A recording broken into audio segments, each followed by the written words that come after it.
Hello, I see a couple of additional names now starting to filter in. Thank you very much for logging in early.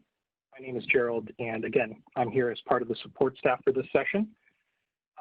We will begin in a couple of minutes, shortly past the hour, the top of the hour. We'll allow a couple more moments for additional attendees to filter in, whereupon we'll go over some housekeeping rules, and then we'll pass it on over to our presenters for this hour's content.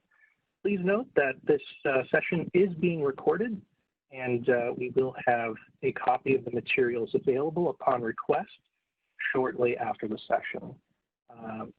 Thank you very much, and we'll see you in a few moments.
Good day, everyone. I am now showing the top of the hour, 11 a.m. Pacific. Thank you very much for logging in early.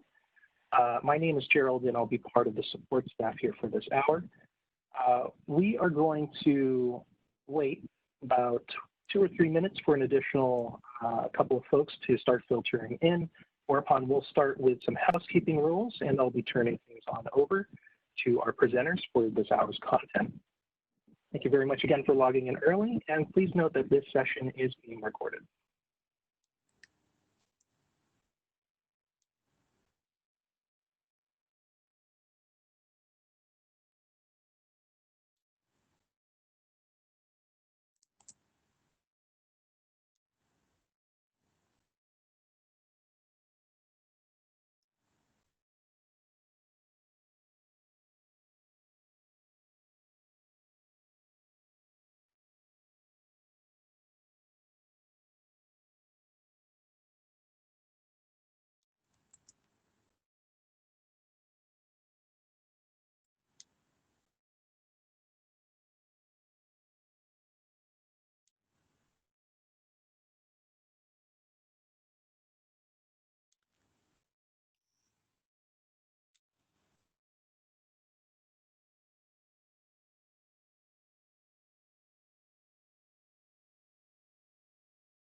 All right, very good. We have now passed the top of the hour, so we'll go ahead and get things started. Again, thank you everybody for joining in early for this hour of content, focusing on the latest in PPP and reducing utilities costs. And my name is Gerald. I'll be one of the support staff here, helping out the participants and our panelists. Before we get started, I would like to run through a few housekeeping items. If you've joined us by the WebEx events link in your registration confirmation, you'll notice that a toolbar has appeared on your screen that allows you to submit chat messages to the presenters and staff. Please use this tool, this chat message tool, if you would like to ask questions or require assistance. As you've noticed, we have placed all attendees on mute for this session, and we will have a dedicated Q&A segment where we will address the questions that are sent in. Next, the presenters would like to note that a version of the materials that we share in this hour today will be available upon request within a few days after the session. If you'd like to request these materials, You can do so by responding to the post-event follow-up emails that we will be sending today. And finally, as I've noted in the minutes leading up to the hour, please note that this session is being recorded, and we will be making this footage available to watch on demand. We will announce its availability to all attendees via email. And so with that, I'd like to turn things on over to one of our presenters, Michael Cullom, to get us started. Mike? Thanks, Gerald. You can move on to the next slide. My name is Michael Cullom. I'm Director of Restaurant and Hospitality Consulting for Moss Adams. We are also joined today by Justine Hunter, who's in the background, and she's our National Restaurant Practice Leader for the firm. We are also joined today by Mark Danzenbaker. Mark is CEO of Gridpoint, a utilities management service provider. Mark will be presenting later in the program. We can move to the next slide. A little bit about Moss Adams. Moss Adams is a fully integrated professional services firm with roughly 3,400 professionals located in 30 offices between the West Coast and the Mississippi River. We serve clients in every state of the United States, as well as Canada and China. Next slide. This material is presented for informational purposes only. To the extent that you have questions or comments, please pass them along through the Q&A or reach out to us after the event. Next slide, if you would, Gerald. Today, we're going to give you an update on the Payroll Protection Program, and specifically around the Flexibility Act that was passed on June 5th, as well as some additional guidance that has been provided by the government in the last several days. In fact, late last evening, we received another 34-page update from the government. So we'll be going through a number of those things. To the extent that you're new to the Payroll Protection Program, we're going to be going through ideas and concepts that you might not be familiar with. To the extent that you're needing to catch up, reach out to us after the event and we can spend some time one-on-one helping you catch up. Next slide, if you would. The PPP Flexibility Act has a number of features. The primary, or one of the key elements to it, is time. The covered periods have been increased from 8 weeks to 24 weeks. This applies to both new loans and existing loans. Now, loans that existed prior to June 5th may elect to continue to use their 8-week covered period or the alternative covered period that helps them sync up with their payroll cycles.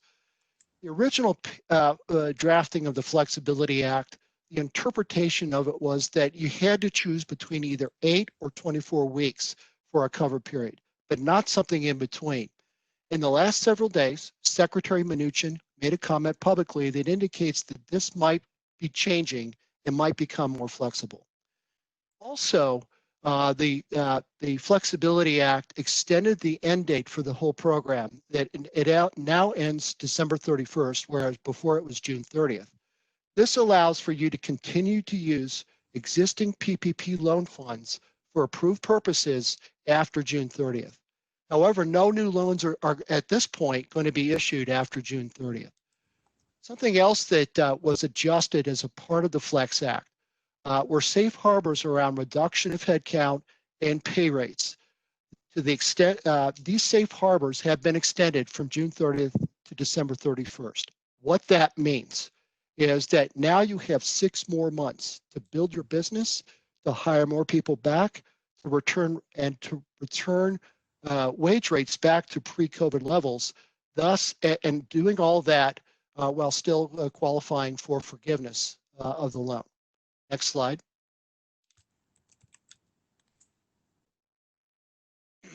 Something else that was built into the Flex Act, there was a decrease in the requirement for how you spend the money against payroll. Originally, it was 75%, and now you need to spend 60% of your loan proceeds against payroll-related items.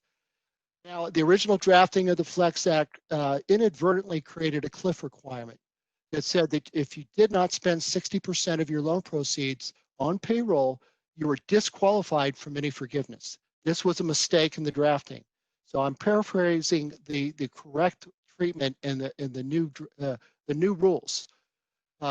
Should a borrower spend less than 60% on payroll, the total forgiveness that you qualified for is reduced pro rata. New 24-week cover period decreases the risk that businesses cannot spend at least 60% of their proceeds on payroll, but there's still concerns, especially for operations with significant rent expenses. Next slide.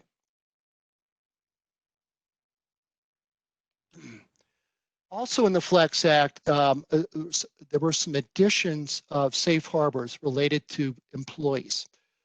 First, to the extent that you were unable to rehire individuals that were on board prior to February 15th, and between now and the end of the year, you're unable to hire people with similar qualifications, and you're still short of your FTE counts, you are still qualified for FTE forgiveness as long as you can make the case. Also, to the extent that regs, rules, laws have prevented you from ramping back up your business to pre-COVID levels, and you're still not able to hire enough people to get back to those pre-COVID levels, if you can make the case and report there's reporting requirements, you can still qualify for full forgiveness. Note that the note at the bottom of the slide has changed since the new guidance that was provided late last evening by the government. There are in that guidance call outs for how forms to fill out to report against these things. Next slide. In the Flex Act, they also adjusted elements of the loan for loans that were issued after June 5th. The maturity date on any resulting loan that exists after you receive forgiveness. The maturity date on those loans has been extended from 2 years to 5 years, thus significantly reducing your monthly payment due to the principal portion of that payment. Now, also, to the extent that your loan was approved and issued prior to June 5th, lenders and borrowers may also agree to extend those maturity dates from 2 years to 5 years.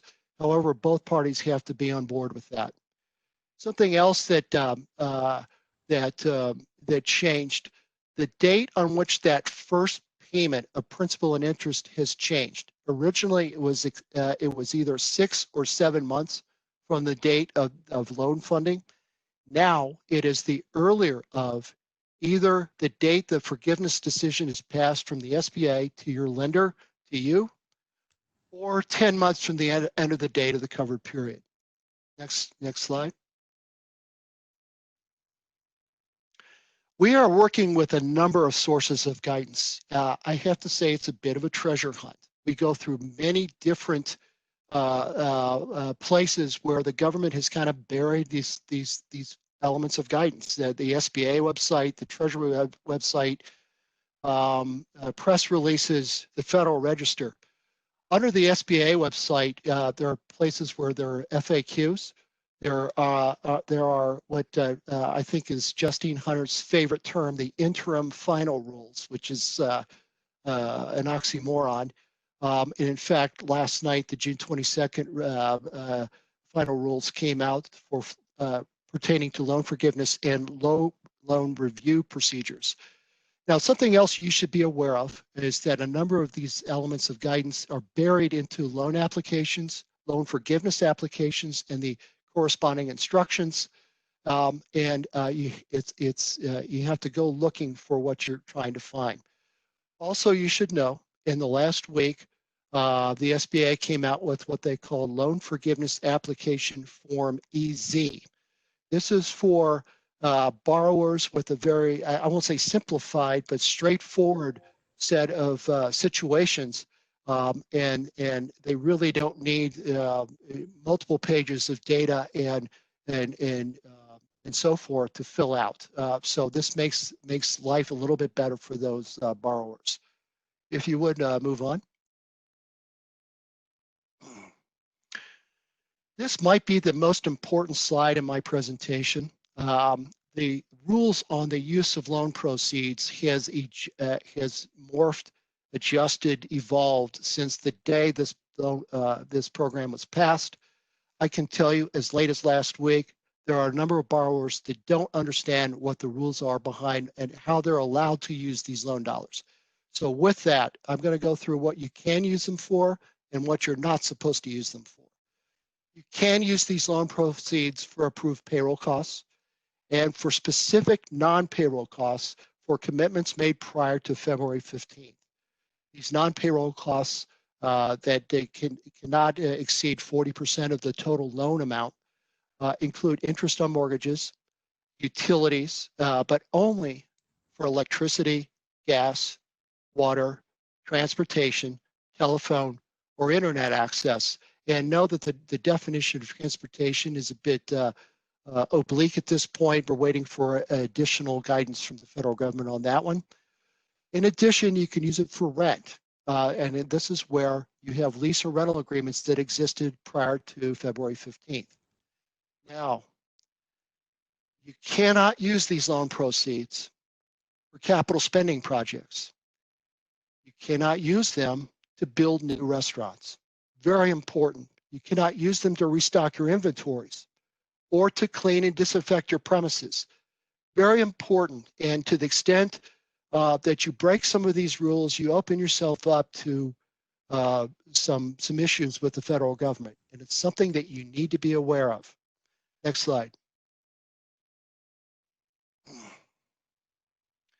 Forgiveness. Let's talk about payroll costs, the 8,000-pound gorilla in the room for this program. This is about backstopping and improving employment in the United States. For employees, you can ask forgiveness if you have an 8-week cover period for 8 weeks, a maximum of $15,385.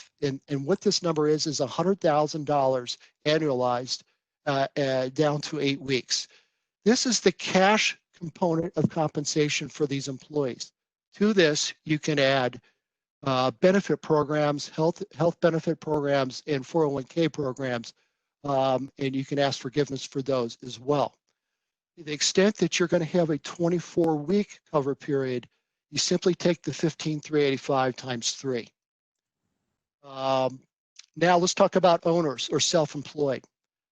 To the extent that you have an 8-week cover period, you're allowed to ask forgiveness for the lesser of $15,385 or 8 weeks average of the 2019 net profit associated with that owner. Now know this, that for owners, you cannot add to this benefit programs. This $15,385 or the 8 weeks of 2019 is based on a fully baked compensation number, including benefits. The 24-week cover period number is capped. It's the lesser of 2833 or 2.5 months of last year's net profit. This is the federal government's approach to trying to push more money into hiring more employees. Next slide. Forgiveness for rent, mortgage interest, and utilities essentially syncs up with how you can use the dollars behind the loan. Also note that behind utilities, you're not allowed to ask forgiveness for things like garbage, security, COVID, gear, or grease traps, things like that, that they're not part of what you can get forgiveness for. Next slide.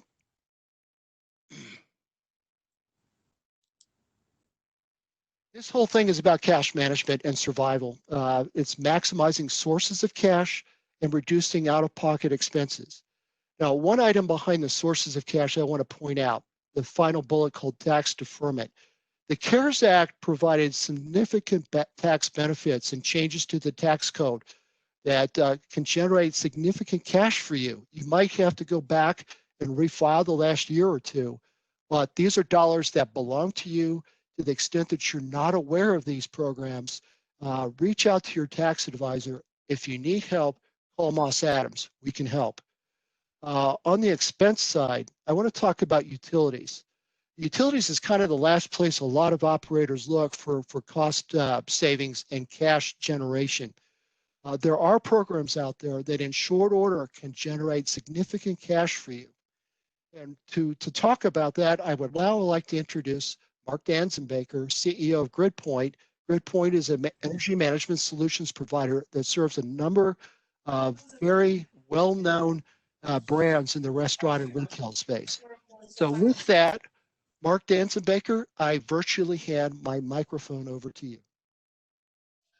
Thanks, Mike. I appreciate it. I appreciate the opportunity to speak with everyone today and to follow up on that important point about utility costs, because that's where we can help our customers and help some of the folks on this call potentially. So again, appreciate the invite. There's a handful of slides I'm going to walk through just to tell the Gridpoint story. You know, who are we, what do we do, and how we might be able to help. And if you think that this might be interesting for you, you know, please feel free to reach out. You'll have some contact information at the end, and be happy to talk to you about it. So, you know, first and foremost, I'm Mark Danzenbaker. I'm the CEO of Gridpoint. Again, appreciate the time from everyone. We are based in Virginia, so, you know, good morning or good afternoon, depending on where you are. We've been founded for over a decade ago. We've been around for a long time. We've been working with a lot of customers just like you to help deliver on savings and sustainability results. Our goal, our mission as a company is to enable the world's transition to a more efficient future. And really for this group, what that means is it's really about reducing utility costs, which is the key point for why we're talking today. So next slide, please. So I thought I'd just take a moment to kind of, you know, talk more about the why. You know, why are we here? Why are we talking? And what are some of the trends you know about and some others that perhaps you might, you know, maybe ought to be thinking about. So first and foremost, and I'll go kind of clockwise from top left, is the need for energy and operational costs today. As Mike mentioned, it's all about cash management, and one way to manage cash is to reduce cash out the door, and utilities is an opportunity to do so, reduce it and managing those. We'll talk more about, you know, the specifics in a moment. Number two, adaptability and business continuity, both today and in the future. Obviously, there's some challenges. There's pivots within the operation, you know, from dine-in to carry out and back, and changing operating hours. And there are going to be more changes, and technology can be a mechanism to help, you know, to pivot operations as needed. It can be a help, a tool for facility managers as we need to make changes. But it's also beyond the current situation.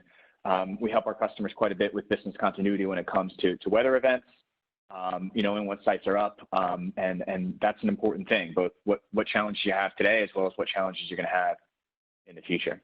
Number three, and this may be not something you're thinking about right now because you're thinking about what's in front of you right now, but, you know, it's about the future of utility expenses. And our view is that as utilities continue to transition their generation mix to renewables and take other traditional utility sources offline, generation sources offline, it's going to drive changes in how rates are constructed. As you move to those variable generation mixes, you're going to have rate complexity, and there's going to be opportunities for those with technology to be able to vary their sites and participate in some of the next generation demand response programs that you might not be thinking about today, or even, you know, outside of those programs, be able to revise use within the facility. Fourth, from a sustainability perspective, everyone, you know, really has a sustainability program of some kind, and it's really increasingly expected by customers. And here's a way to both reduce utility expense, get work on cash management, as well as hitting sustainability results that you can talk about, you know, out in the market at the same time. And finally, you know, number five, you know, bottom left, is that, you know, while folks want to move forward on projects, you know, there's also a need to preserve capital and focus capital elsewhere. So, you know, we find that customers tend to want an as-a-service model that doesn't require upfront capital, and we'll talk about that in a minute. So can you page down one?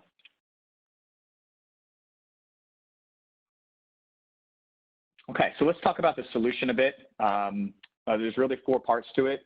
Going from left to right, we focus on driving, you know, putting technology in place to drive control and monitoring of primarily HVAC, heating, cooling, lighting, refrigeration, and collect data within the entire site that we use to control those assets, which drive a lot of the savings for you, both on and off hours. And there's a lot of ways that we do it that I can elaborate on, but I'll keep it short today. The second, bucket over, we put in a controller in the site. That's really the quarterback within the facility that helps make things run smoothly and help make the trains run on time within that facility and know what's happening. Third, we have a software platform that we host, so there's no requirements for the end customer to have to really do anything there other than, subscribe to the solution. And we provide a variety of tools, both the platform, the mobile tools, the algorithms, and everything that goes with it. And then all the way to the right, we wrap it into service. It's a full service offer. So we don't just put a solution in and walk away. We stay with you and work with you for the long term. Next slide, please.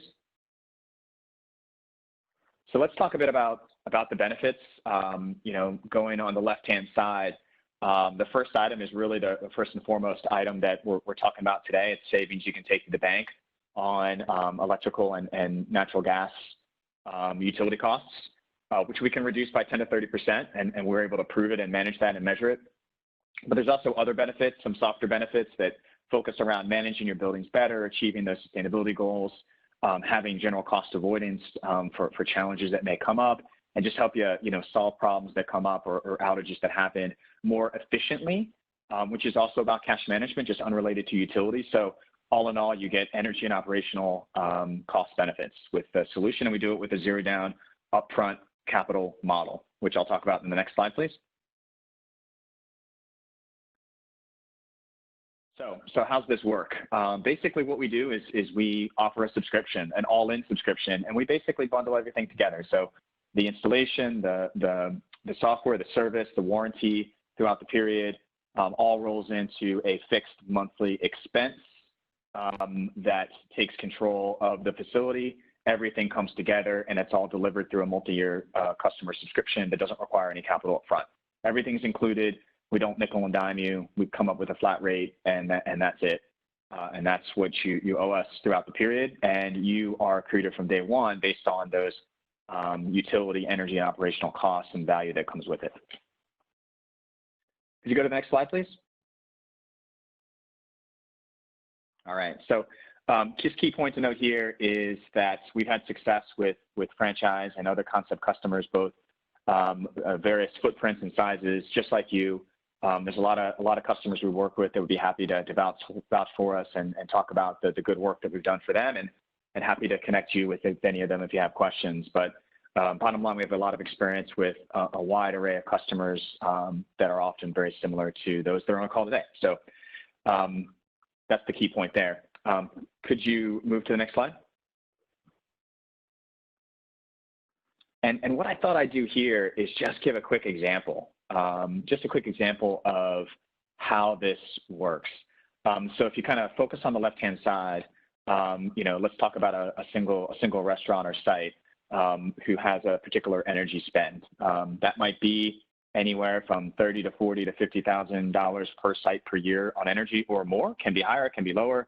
It could depend on what utility territory you're in, but for that round example, that's the kind of spend that we can typically be talking about for a high intensity usage facility. We reduce those energy expenses 10 to 20%, sometimes 30%. And if you kind of look at what that translates into, you from the start end up with a solid $500 or so, monthly savings from a utility perspective, which you can take to the bank and is measured and is driven right from the start. It can be higher based on a higher spend or sort of a different and more aggressive set points and settings, but that's a pretty good example of what we typically will see in the sites, and a lot of it can vary, but at the end of the day, it's pretty close to that. And then on top, we top it off with operational savings, which I showed some examples on the prior slide, but it comes down to cost avoidance. We basically help you avoid, say, truck rolls. We help you understand when there's an issue at the facility and use our service teams to troubleshoot what's happening and get folks there with the right gear to fix the particular issue that might be up there at the site efficiently. And of course, we provide these services with our product, but also it's the same tools that we use. They're tools that are available to all of the end customers. And so we have a variety of users within those sites. It's both our teams as well as folks at the site have access but aren't required because they're busy, they have other things to do. So we tend to take a lot of that off their plate, and then folks on the corporate side also have access, and we also provide access to the tools from a mobile perspective to technicians you might work with who have the ability to use that mobile app to troubleshoot and deal with sites without, disrupting operations. So just back to the example on the left-hand side, you add up pretty quickly to several $100s per site per month, perhaps in the 5 to 7 and even higher range based on our typical examples. And we've worked with thousands and thousands of sites just like you, and these are real numbers. When you start to look at that across a lot more sites, and you kind of look across a 50-site example, it really starts to add up. And you can see that on the right-hand side, where at the end of the day, the customer gets stacked bars, both the dark blue, which represents the take it to the bank energy/utility savings, as well as the lighter blue, which is the operational savings and the cost avoidance numbers. And no matter which way you look at it, you're accretive from the start, and the typical subscription to Gridpoint might be in the $100 to $200 range, depending on what we put in and what we decide to do together. But no matter what you do, you're going to be accretive from the start by a pretty good and hefty sum, which is the point per Mike's introduction. That's all about reducing those costs. Let's go to the next slide, and there's just 2 more slides, and then we can handle a bunch of questions. So let's summarize. What do you get if you move forward with an energy management system from Gridpoint? You get these 4 key things. So I'll kind of start with the box top left. You get utility cost reduction right now without having to put capital out. Bottom left, you get operational cost avoidance. You get tools to help you manage your sites better, tools for your corporate folks, tools for the management, tools for the CFO, tools for the technicians you work with on a regular basis to help manage those sites better and avoid the operational costs and keep business continuity. Top right, you get to be accretive from day one, as I mentioned, with this energy management as a service, or EMAS as it were, term, which is another way to say zero down monthly fee, all in, that keeps you cash flow positive from the start.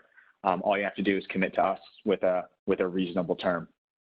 And then lastly, bottom right, you get a solution that's adaptable to the future for the long term.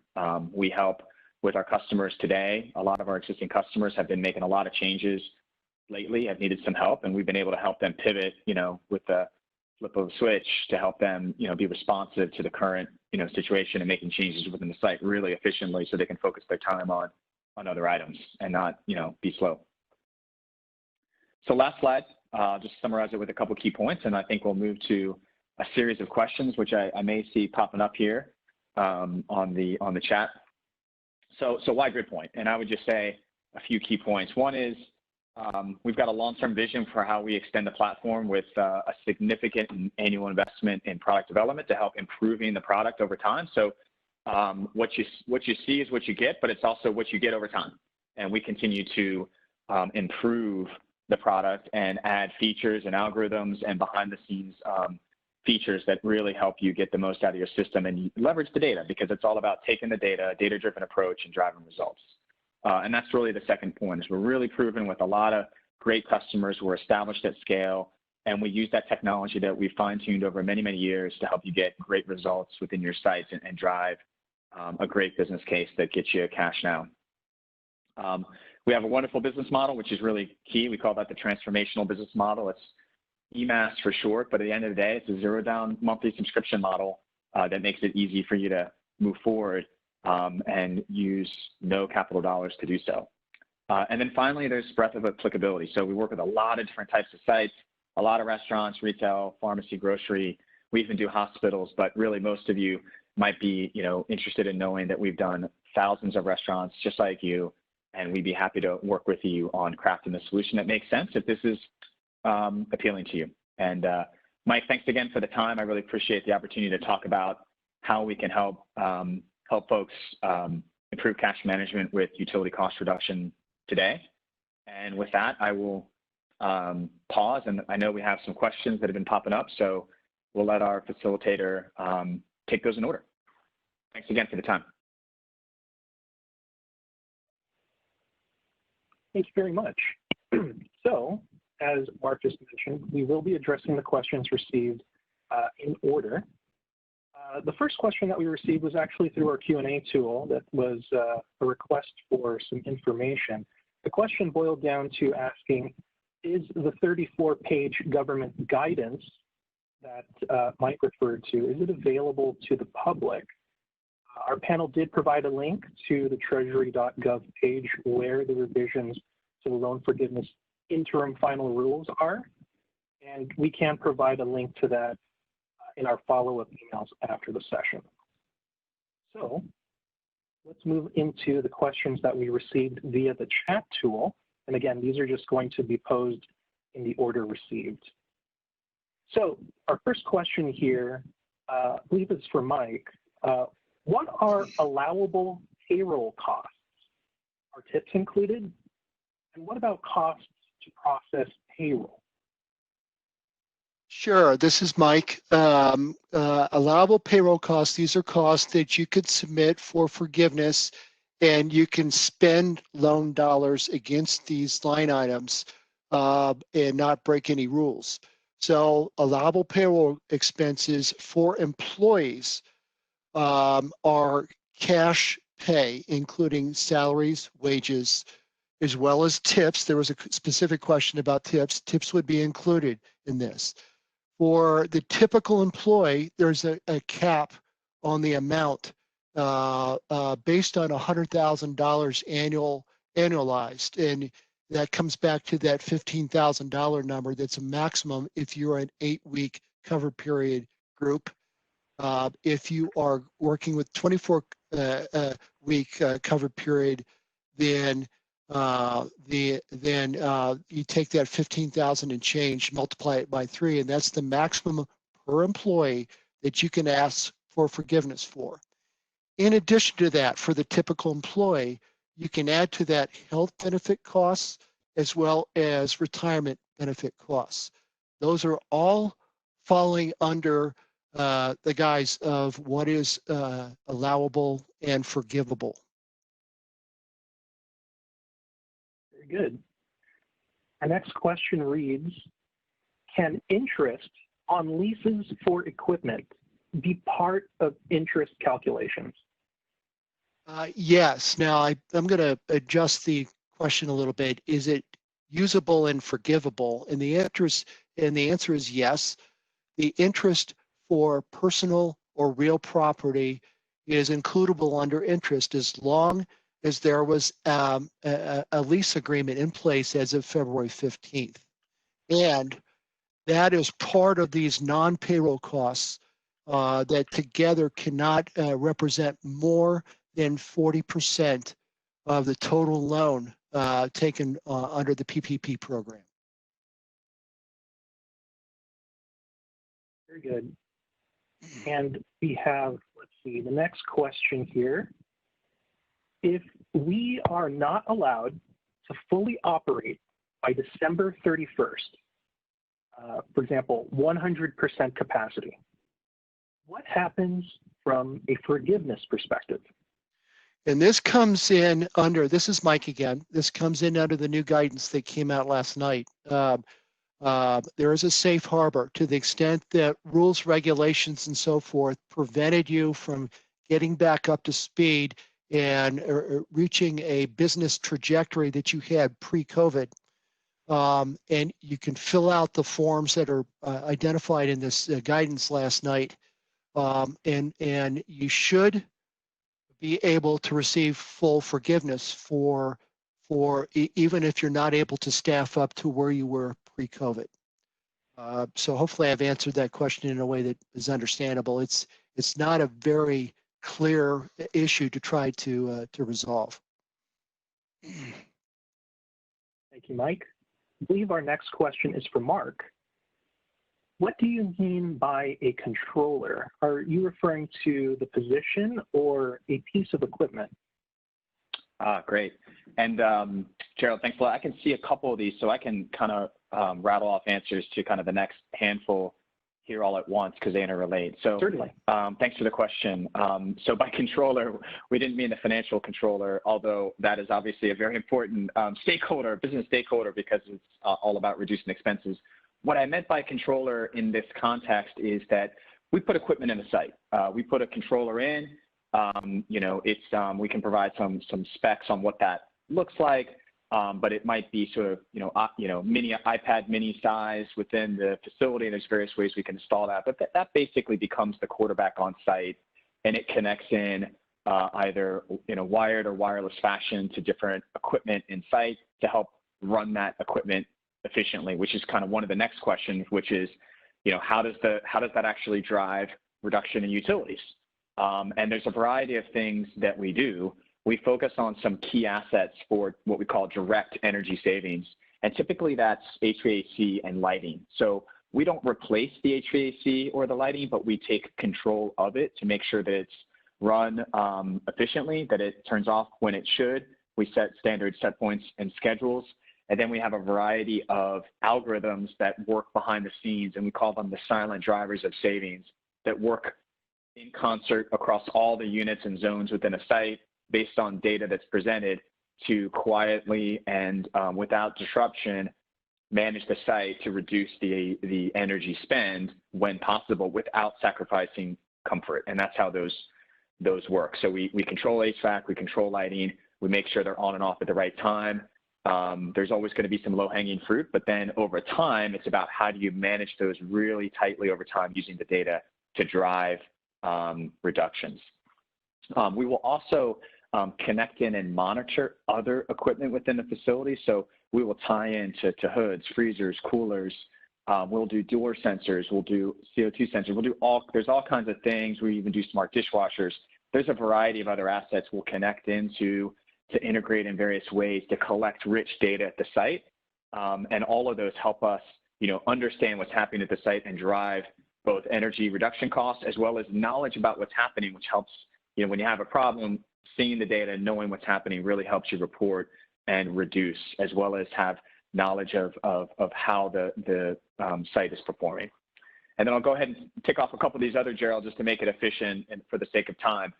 There is an app. So if you actually went on the App Store and you search for Google on Google Play or Apple App Store, you search for Gridpoint and you'll find an example of our app, which can be used and downloaded. There's also a portal, and really what we find is that folks in corporate, tend to use the portal. Folks that are on the road, such as facilities maintenance folks or others, sort of regional facilities folks, and really, a ton of folks will use the mobile app to sort of manage day to day. And then, of course, we have our teams that are included with the service and work with you. And we always assign a customer success manager. We have 24/7 service, and we assign an energy advisor to work with you to kind of see forest from the trees and see things that are happening and help you with reductions. And to rattle off maybe a couple more of these, and then I'll hand the mic back, I promise. I'm just trying to tick off a few of these at once.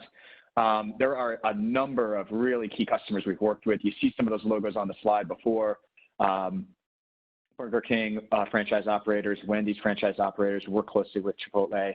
We work really closely with Walgreens. There's a ton of customers that we work with in facilities that range in size, but really match the profile of what I just mentioned and really use the system all in to help drive those energy costs through management of those assets and really get you great savings right up front. So I think I covered most of those. Did I miss any here? Let's see. And, the key thing is that we do that with a zero down, monthly subscription fee. So you commit to a 36 or 60-month contract. We put in the system. It's a monthly subscription. You get savings from day one, and that's how we make it work. And you don't pay extra for energy advisory services or the other services. It's all included, all in. We don't nickel and dime you. It's one fee, flat rate, with those services. And we often, another question just popped in, can we start with just a few locations? Absolutely. We have different sort of, packaging for how we work with different customers. We have sort of the all-in service model for customers with multi-site customers, we call them. We will work with you to drive those results and prove it to you in a few sites. Prove those results, prove that you're happy and that you like it, and then we'll continue. We'll typically start with pilots to get you comfortable with us and get to know us and show that it works. Once we move to kind of a rollout, it is a commitment. Unless we don't meet our obligations, it is a commitment throughout the term. So I think I rattled off. I just had a lot of questions popping into me on the panelist side, and I think I just rattled them off. Gerald, how I do? I believe that covers pretty much all of them so far. Mike, you were about to say something before I moved on to the next question? Thank you, Mark. Let me jump in on the next one. If a business model exceeds, if a business exceeds the 60% payroll threshold for PPP, how strict will they be at the remaining less than 40% amount that has to be allowable expenditures? It seems odd that vendor payments are not allowed when that's the highest cost item for many restaurants. Any thoughts on whether there are going to be future considerations pending for restaurants? So a couple things to make sure that I clarify the question. You can spend 100% of the PPP loan on payroll related items that are approved and receive forgiveness against that. In fact, we have a client doing that very, very soon.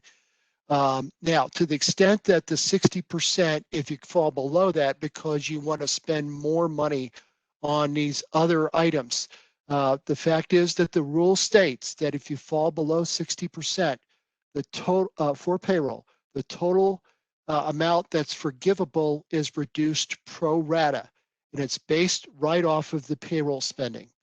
To the extent that you want to spend it on cost of goods sold, on Cisco or food, all those other things that we talked about, that's an issue. And the rules say that if you go into this and you spend money incorrectly, you open yourself up to some sort of, I won't call it prosecution, but there's a potential that they may come after you, the feds. So any thoughts on whether there are future considerations pending for restaurants in particular? We are working with the International Franchise Association, the IFA. One of their people has a seat at the table crafting the next legislation iteration, and we've provided this feedback to them as we get it. And they are up there lobbying on our behalf. The fact is that they have to deal with both houses of Congress and the federal government, and getting some of these things approved can be arduous. In fact, the latest legislation included some things that we asked for and a number of other organizations asked for. So just know, as these things come up, send them to us and we will pass them along to Washington and try to get them included in the next legislation. Hopefully I've answered your question. The next one, on the max owner compensations rule. Hang on, I've got something blocking my screen. I can't read that. Gerald, can you read that? For some reason, it's blocked on my screen. The one that starts with on the max owner compensation rule. Certainly. Let's see here. On the max owner compensation rule, does that apply if we are an S corporation and the owners are also W-2 employees? That's a great question. There are different rules for S corps, C corps, and so forth. The answer is, let me, to the extent that an owner is also a W-2 employee, let me approach it from that standpoint. At this point, what the government has not done a good job of is defining the word owner. We are guessing, based on some other things that they put out, that it might be based on anyone that owns 20% or more of the company. If that is the case, then yes, these owner rules do apply. However, let me, to the person that put that out there, let me get back to you, because there were about 4 or 5 different company structure rules. And let me investigate the S corp piece and get back to you.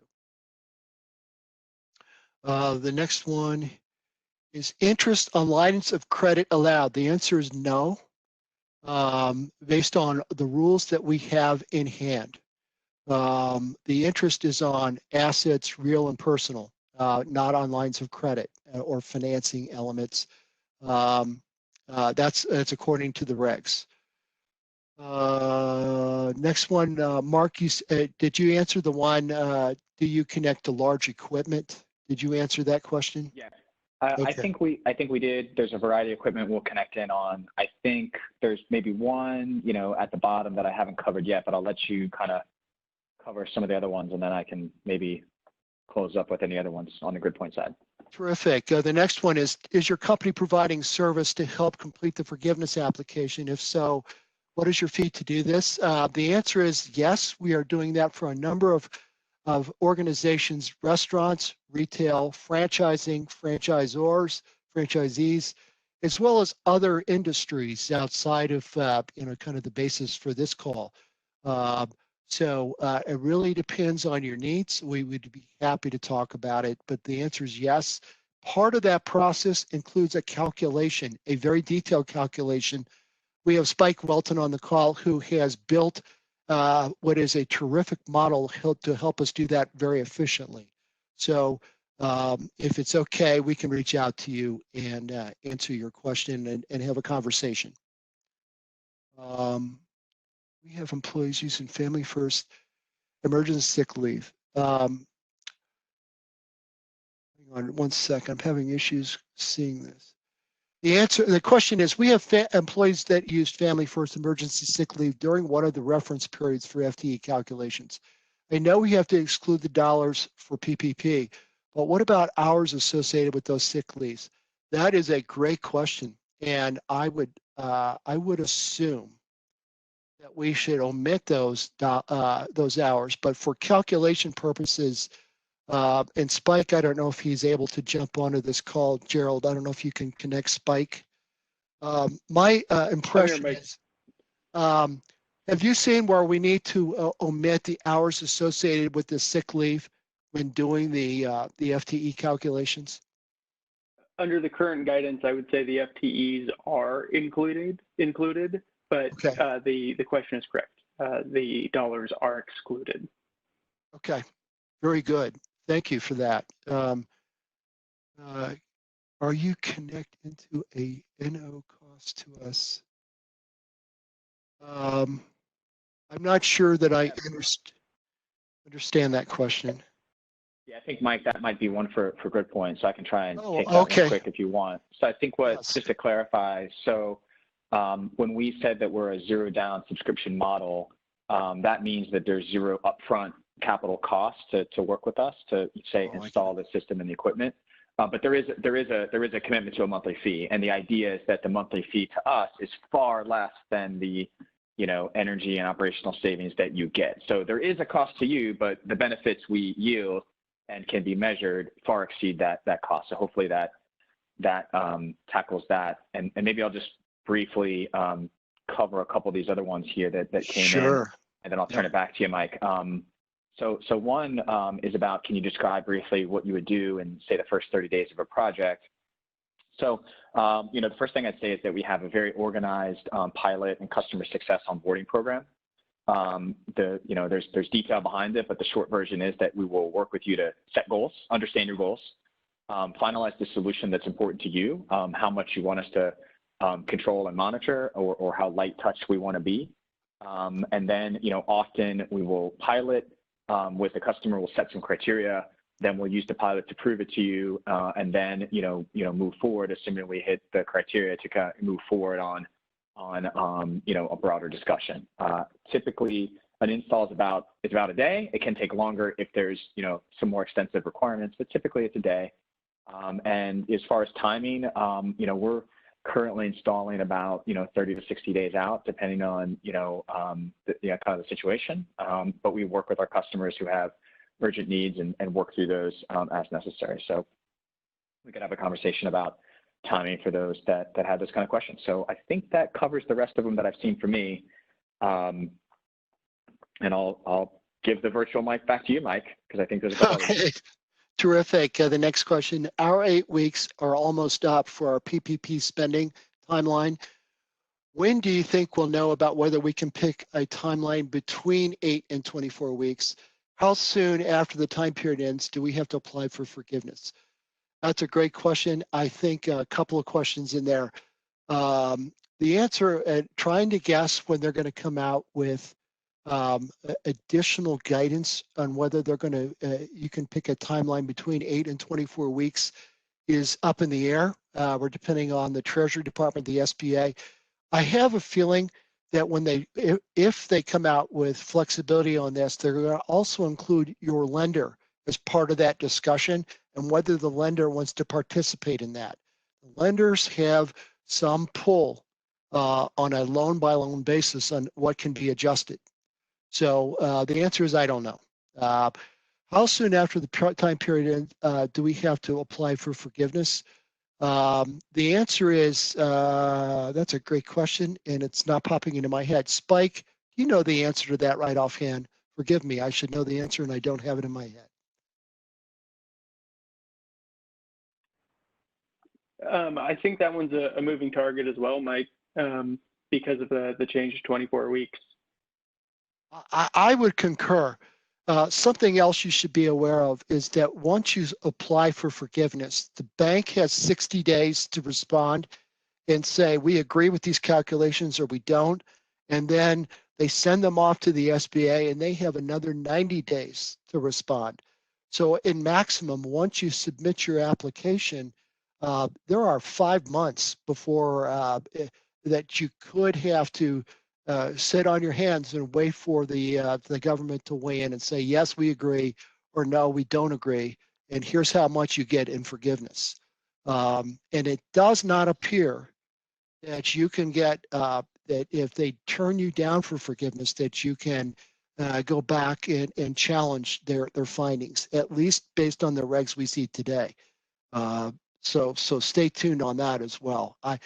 Given that we are just at the end of the first 8-week period and some of the first forgiveness apps are going in now, my guess is the next government guidance will be around some of the things they're discovering through the forgiveness application process. What was the next item? I kind of lost my place here. When does interest owed start accruing on the loan if it is not forgiven? The interest starts to accrue the day you are funded, regardless of what period you choose and any of these timelines. The interest accrues. So to the extent that you wait 10 months before you start making your payments, now that interest is accruing. Again, it's a very low interest rate. It's 1%. So decisions probably should not be made necessarily around accruing interest. Given the volume of applicants, will there be an advantage to apply for forgiveness early if we do not choose between, if we do have to choose between 8 and 24 weeks? My opinion is yes, the sooner you can get it in, to the extent you've gone through a planning process and you've compared 8 versus 24-week cover periods, and make a conscious analytical decision on the approach you're going to take on cover period, I would think the sooner you can apply for forgiveness, you're going to be at the front of the line. But you're going to want to make this application for forgiveness well done.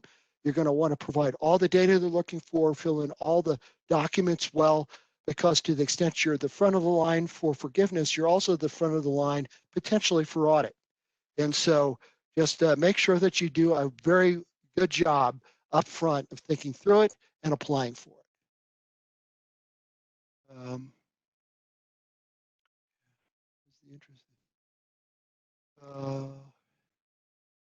For Gridpoint, can you describe briefly what would you say in the first 30 days of a project? Did you see that one, Mark? Yep, I think I covered that one. So I think Okay. I've checked them all off, I think. Okay, terrific. From Sean Ricketts, regarding the 8 or 24 weeks forgiveness, SBA states issue.